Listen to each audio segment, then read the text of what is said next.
Alright, guys, welcome to First and Goal. I'm your host, Flavo Rihanna, brought to you by Four Corner Sports. Alright, guys, so yesterday we had the Battle of New York, right?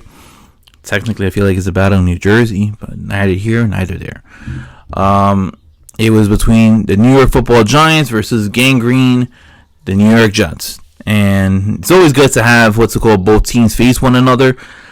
I honestly feel like it brings the city more together. You know, you have one side of the fan base rooting for their team, saying that they're better, and nobody wants to lose this matchup because then this is for bragging rights, you know. And you're not gonna be able to come back from this until the next time they play each other, which is possibly in 3 to 4 years. So that makes it a little bit more special. It's not like how Mets and Yankees, where they face each other for 2 different series inside the year, and I always felt that Mets and Yankees should always be at least a 3-game series each, not a 2-game series, because I think it's bogus, but that's neither here nor there. But look, game was taking place in MetLife Stadium. It was a Giants home game, and Giants finished coming off of a win, and they came off a win against the Commanders. And the Jets ended up coming off of their bye week. Right before the bye, they ended up getting an impressive win over the Philadelphia Eagles, who were undefeated coming into MetLife Stadium. So there was a lot of momentum coming in from both sides of the spectrum, right? Giants, have been playing a really good defense since the Buffalo Bills game, where they had held Josh Allen to pretty much scoreless for the first 3 quarters or so. And then that's when, Josh Allen was able to pick it up and then was able to get the win against the Giants in Buffalo. But Giants looked really well last week. They were able to make Sam Howell's, trips to New York very stressful, and him dealing with a whole lot of pressure. And coming into this, you had Tyrod Taylor come as your quarterback due to Daniel Jones with a neck injury. Daniel Jones has had a history of neck injuries. I believe it was 4 years ago. That was the first injury he had as a Giant, if I'm not mistaken. But it's just one of those things where you can't play around with the neck. As much as I am not a Daniel Jones advocate, I was cool with Tyrod being there, but I just didn't want to have Daniel there, being compromised. On Tyrod, I thought this game would be dictated as for 2 things. How good is Zach Wilson going to look? And is Tyrod going to be able to manage playing the same way that he did now with an even better defense? Because I understand Washington has their great front 4.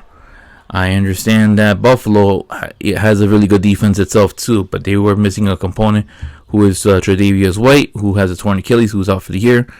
Now you're facing the Jets defense, which is an animal in itself. Because one thing Robert Saleh hasn't been able to do with the Jets in his tenure is build a really good defense. You got Quinnen Williams on the front 4, all right? You got Bryce Huff on the front 4, all right? Quincy Williams in the linebacker position, all right? Led by the Chief, C.J. Mosley, all right? You have, DJ Reed and Sauce Gardner coming back, all right, after not playing in their previous game. And, you have, different avenues to get exposed by. And that was my biggest concern. With Zach Wilson, it's a lot of his confidence, and I just feel like, the offensive coordinator, Hackett, I felt like puts handcuffs on Zach Wilson until there is no reason to hold him back anymore, and then he just flings the football. Look, Zach Wilson, for a Zach Wilson game, I mean, he did, decently well.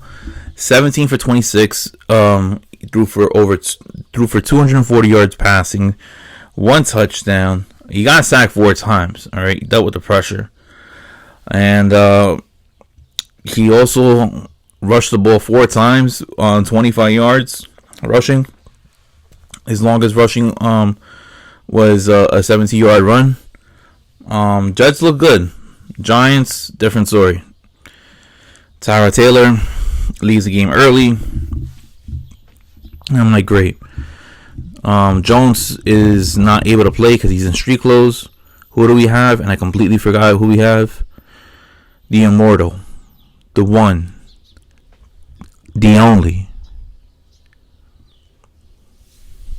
I was going to call him Danny DeVito, but he might as well be Danny DeVito's son or grandson because of how small he played. Tommy DeVito. Now, Tommy DeVito, listen up, guys. He threw the ball 7 times for 2 completions. Okay? He has a total of, wait for it, -1 yards. You can't make that up, man.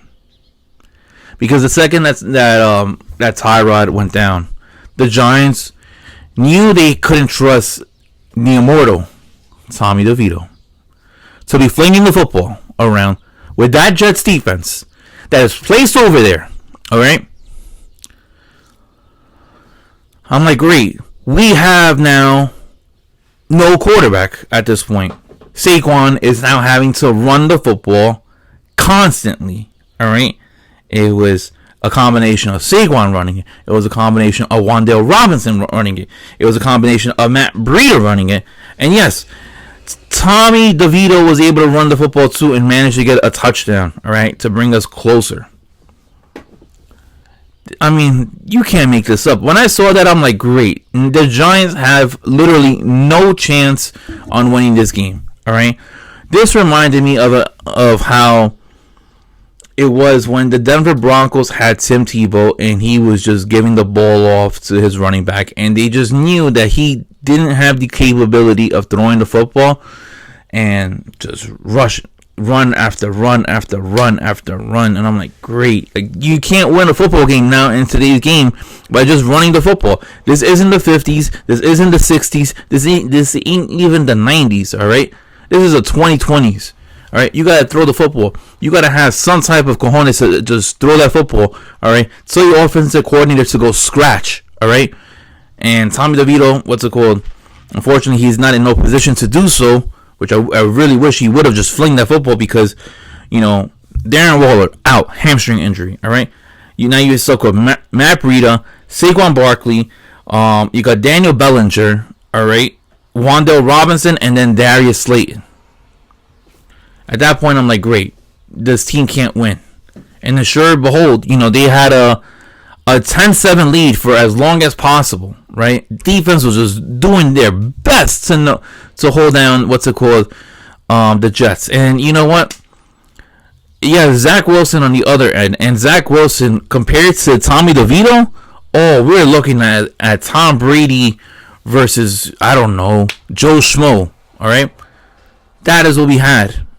All right, and it's unfortunate as a Giants fan, I was pissed off because I'm like, great, this is how it goes down. Now, I'm happy for Jet fans. Take your victory.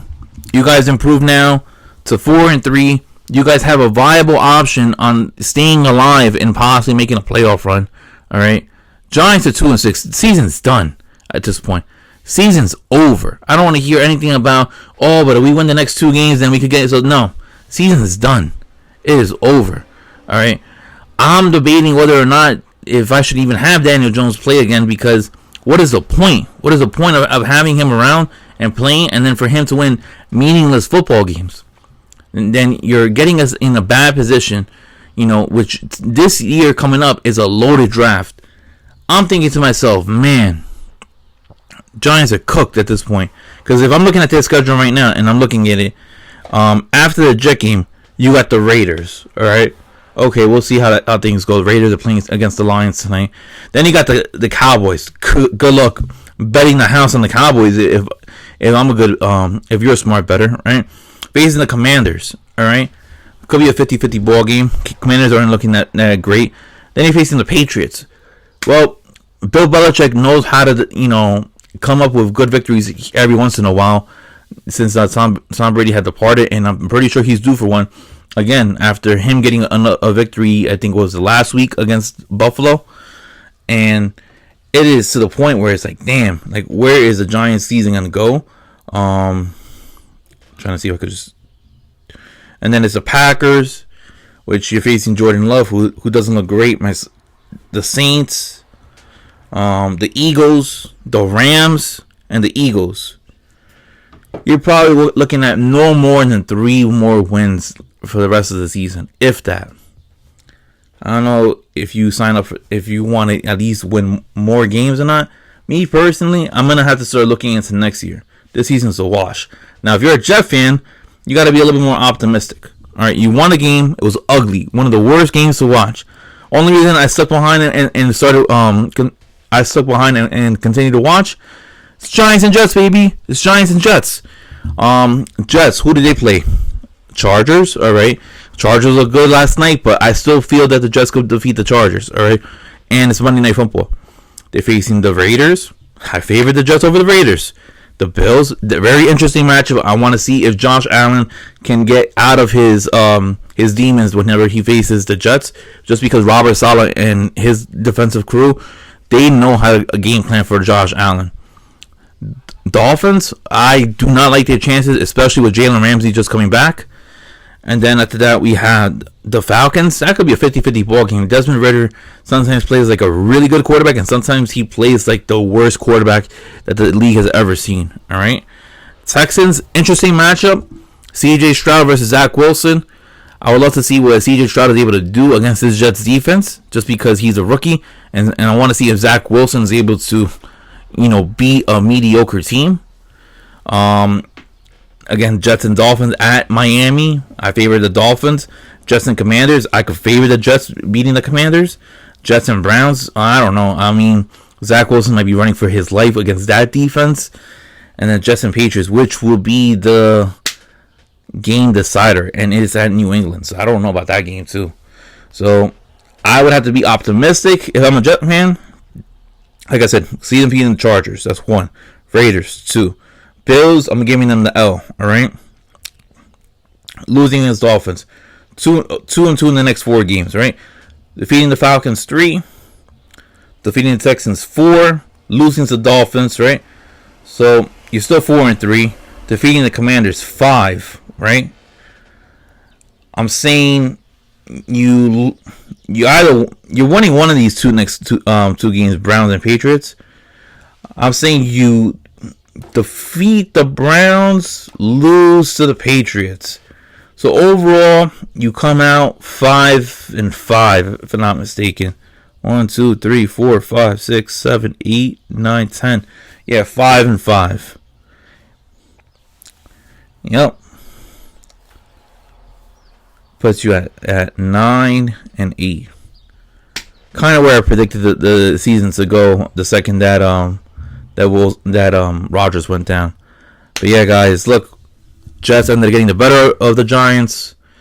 Giants season's a wash.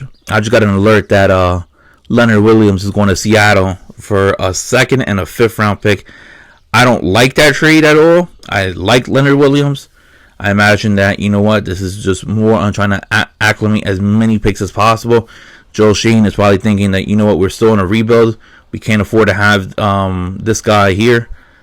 I'm kind of glad I held back on not buying that Leonard Williams jersey, because I'm like, man, really like Leonard Williams, even in his time with the New York Jets. But, well, Leonard Williams is going to Seattle, and I can already tell you right there. That explains a lot why the Giants are more than likely not making the playoffs. Trying to acclimate as many picks. They're trying to, get themselves in a good draft position as possible.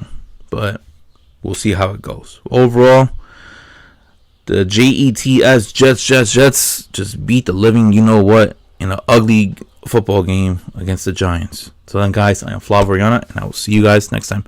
Peace.